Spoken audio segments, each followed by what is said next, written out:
l'indépendance, la liberté de ton, le devoir d'insolence. On doit essayer de ne pas avoir la tête dans le guidon, de rester alerte à tout ce qui nous entoure, à ce qu'on nous dit, à remettre en cause, comme le fait un journaliste, l'information qu'on communique. Et puis une curiosité intellectuelle. Bien sûr que non. Vous connaissez la phrase de La Fontaine ? Selon que vous serez riche ou pauvre, les jugements de cour seront blancs ou noirs. D'abord, il y a un aléa judiciaire important, puisque vous êtes jugé par des êtres humains. C'est pas une science exacte. Puis évidemment la qualité de l'avocat qui vous défend. Donc évidemment que c'est un beau principe qui est heureux dans un état de droit dont vous parliez tout à l'heure. Mais évidemment qu'on n'est pas égaux devant la justice. Il y a ce mot de je me regarde, je m'inquiète, je me compare, je me rassure. La France est un des grands pays des droits de l'homme dans le monde. Maintenant, comme dans tous les pays où les choses, quand on regarde plus précisément au microscope, il y a des dysfonctionnements importants et c'est ce pourquoi je me bats dans certaines causes.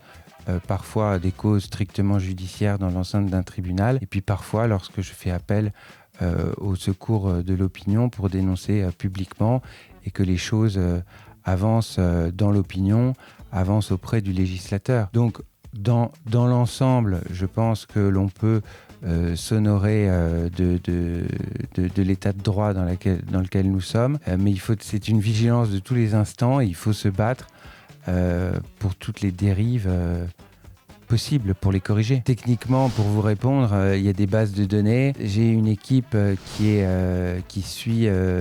procède à des recherches. Et puis après, je pense que la loi, la jurisprudence est une expression du peuple à un moment de son époque.